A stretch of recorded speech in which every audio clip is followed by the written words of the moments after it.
Bonjour, Stefano Mucaria pour la maladie me guérit. Je suis pharmacien et praticien en psychobiologie, c'est-à-dire que je pratique une discipline qui permet de faire le lien entre les maladies et des vécus émotionnels.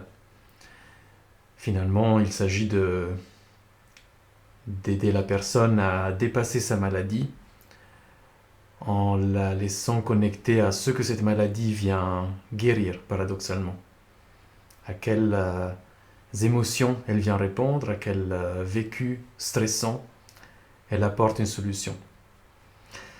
Le thème que j'ai envie d'aborder aujourd'hui est le diabète, donc une maladie qui est très répandue dans notre société et qui est traitée de façon efficace.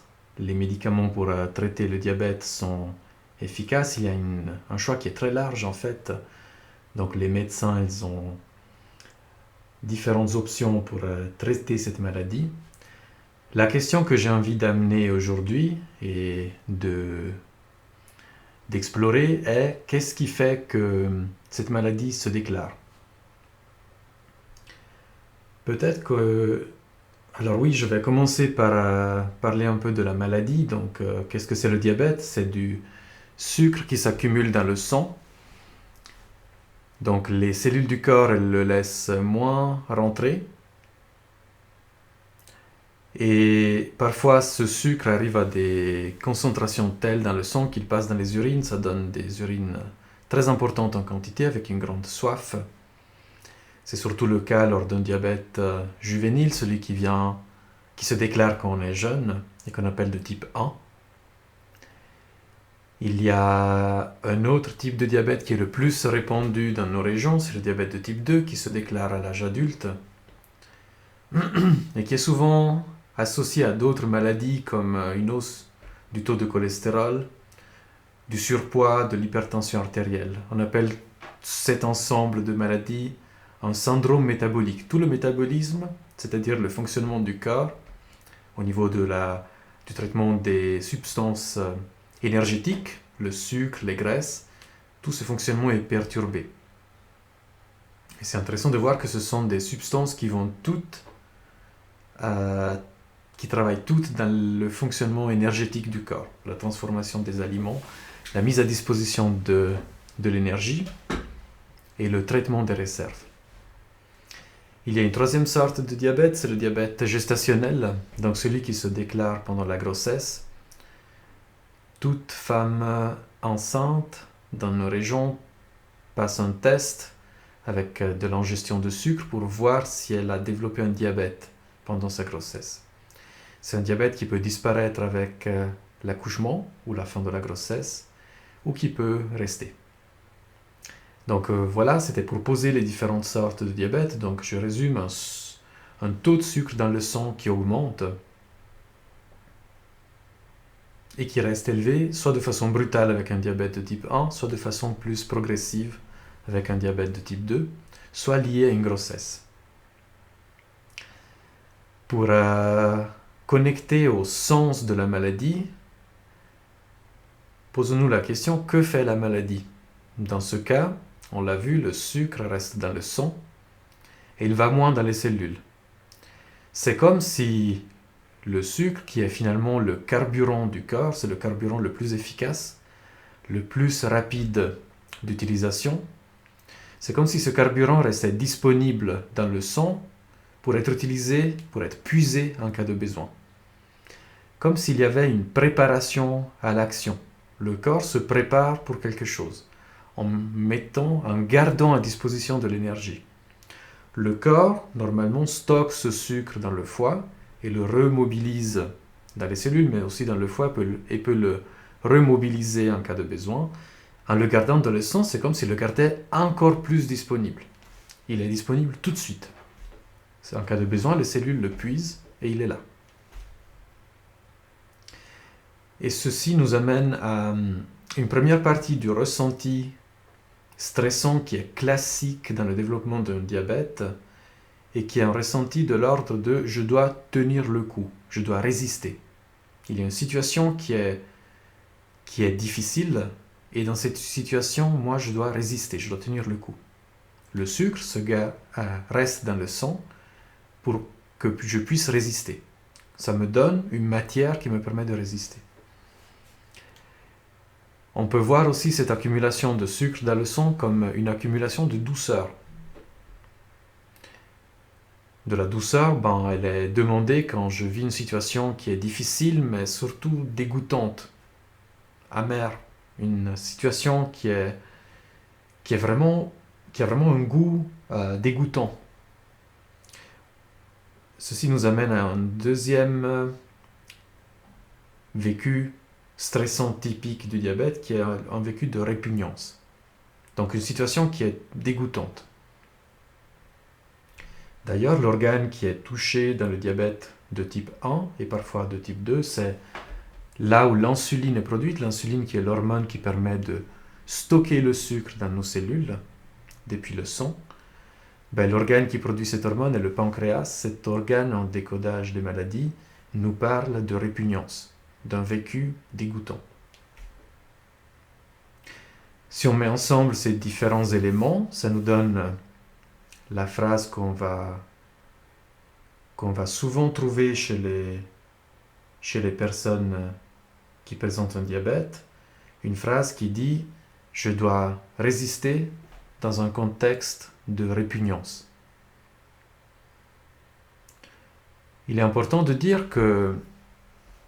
rappeler quelque chose qui est évident, mais je pense que ça vaut la peine de le rappeler, c'est que ce n'est pas un choix du malade de modifier le fonctionnement de son corps, ce n'est pas un choix conscient qu'une maladie se développe. En quelque sorte, c'est comme, dans mon expérience, c'est comme si le corps ne trouvait pas de solution intellectuelle à une situation non seulement stressante, mais extrêmement stressante. Et du coup, ce même corps modifie son fonctionnement pour résoudre symboliquement cette situation. Je vis quelque chose où je dois résister dans un contexte dégoûtant, je garde du sucre dans mon sang. C'est une solution symbolique à ce vécu. Et là-dedans, il n'y a aucune volonté, il n'y a aucune conscience. C'est quelque chose d'automatique. Évidemment, pas toute personne qui vit une situation comme ça va développer un diabète. Il y a certaines façons d'être au monde, certaines façons de voir la vie qui font que ces vécus sont tellement stressants pour la personne que son corps cherche et trouve une solution paradoxalement dans la maladie. Une solution symbolique, je le répète, c'est vraiment essentiel. Et puis, un autre élément qui me semble important, c'est que dans cette maladie, il y a accumulation de sucre dans le sang. Le sang, symboliquement, c'est notre famille, notre clan. Est-ce que, inconsciemment, je souhaite, ou pour moi, il est vital d'apporter de la douceur dans ma famille, dans mon clan. Et puis, si on applique ces éléments aux 3 sortes de diabète que j'ai mentionné avant, le diabète de type 1, développement brutal, les cellules qui produisent l'insuline sont détruites par le corps même, une maladie auto-immune. Il y a une notion de « je suis le danger », je dois me neutraliser pour amener de la douceur dans mon clan, dans ma famille. Souvent, ça se développe à un âge assez jeune, donc là, on va chercher des problématiques dans la généalogie, dans les ancêtres. En quoi de me neutraliser en quelque sorte pour amener de la douceur dans ma famille sont une solution pour la vie. Diabète de type 2, celui qui se développe petit à petit à un âge plus avancé, souvent avec un surpoids. Dans ce cas, on va chercher plutôt vraiment la composante « je dois tenir le coup ». C'est souvent le surpoids, l'accumulation de cholestérol nous disent en quelque sorte la même chose. Je dois faire des réserves, je dois faire du stock, je dois tenir le coup. Et puis, un diabète vécu pendant la grossesse, qu'est-ce qui fait que pendant la grossesse, on doit tenir le coup dans un contexte dégoûtant? avec toute la délicatesse possible, ben euh, on va chercher quelque chose de l'ordre des relations sexuelles. C'est une possibilité, c'est pas une vérité, c'est une piste.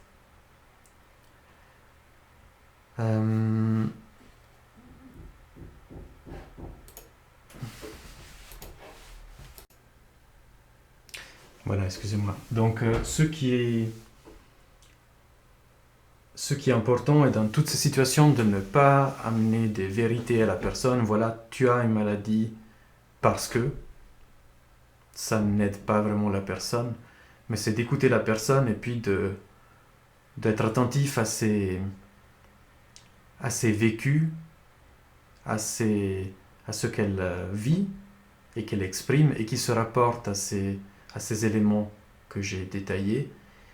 Et puis là, on peut aider la personne à connecter avec ce qui la rend malade et pour que la personne puisse faire son parcours elle-même, en fait, avec du soutien, bien sûr. Mais là, je ne vous amène pas des vérités, je vous amène des points de vue qui peuvent aider à comprendre la maladie et finalement à la résoudre autrement. Ces points de vue permettent de conscientiser la problématique qui rend malade et de la résoudre peut-être autrement. C'est pour ça que je propose des entretiens individuels et des ateliers.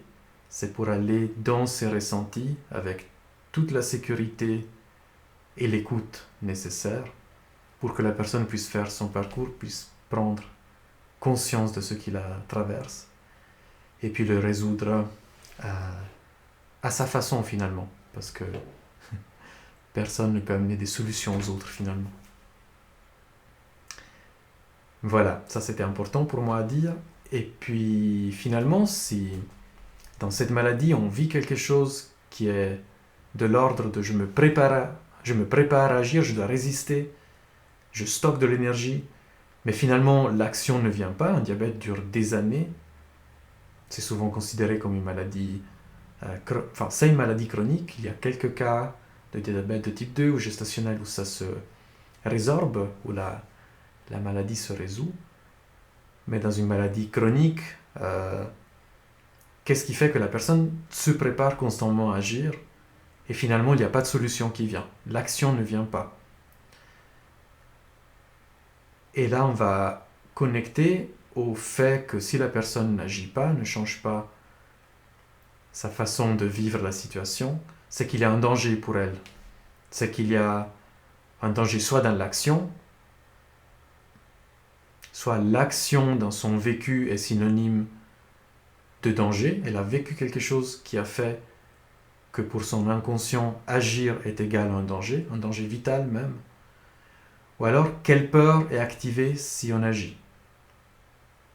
Peur de quoi? Je n'agis pas par peur de quoi? C'est là la première voie de changement en fait dans ce ressenti. Et puis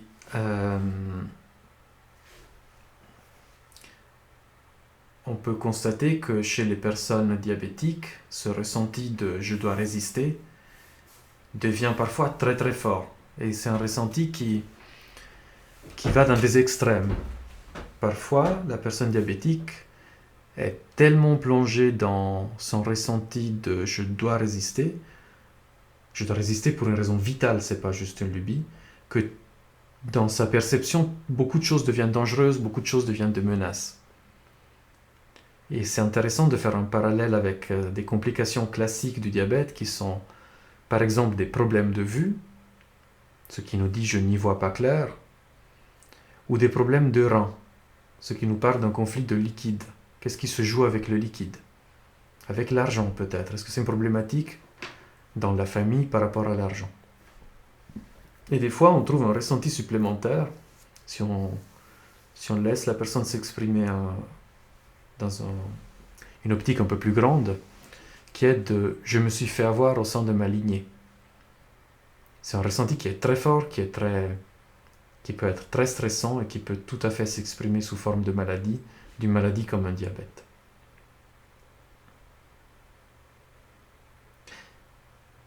On a parlé de... Enfin, j'ai évoqué ce qui se joue dans un diabète. J'ai envie de rajouter des exemples qui m'ont été faits par des patients qui me disaient, par exemple, je me sens comme si j'étais en train d'escalader une montagne et je devais avoir les ressources pour arriver jusqu'au sommet. Ce sont des images très fortes et puis qui montrent vraiment ce ressenti assez typique en fait du diabète. Quelles sont les solutions? C'est clair, c'est une pathologie importante, donc c'est lié à un ressenti stressant qui est très important et qui finalement il est assez difficile de cerner tout seul pour soi-même. Mais des pistes peuvent être de travailler la résistance. Qu'est-ce que ça évoque la phrase « je dois résister, je dois tenir le coup ». Qu'est-ce que ça évoque chez moi si j'ai un diabète? Qu'est-ce que ça évoque le mot répugnance, dégoût? Qu'est-ce qui me répugne, qu'est-ce qui me dégoûte? Dans quel contexte je dois tenir le coup? Dans quel contexte répugnant je dois tenir le coup? Et finalement, qu'est-ce qui m'empêche d'agir? Et comme tout être humain, dans ces cas, on va souvent chercher chez les autres. Ah, mais parce que l'autre m'oblige, parce que l'autre me pousse à. Et je vous invite dans ces cas à transformer l'autre en soi-même. Qu'est-ce que je m'empêche de faire? Qu'est-ce que je m'oblige à faire? Qu'est-ce que je crois être obligé à faire? Qu'est-ce que je crois ne pas pouvoir faire? Ce sont des pistes que je vous donne comme pistes de solutions, comme des graines qui peuvent être utilisées pour commencer à se poser des questions en fait, à faire remonter à la conscience ce qui se joue dans son diabète. Et finalement, j'ai une graine qui me parle beaucoup dans ce contexte, c'est la graine du pardon. Ce n'est pas un mot qui est vide en fait. Pardonner, ça veut dire donner à chacun sa part.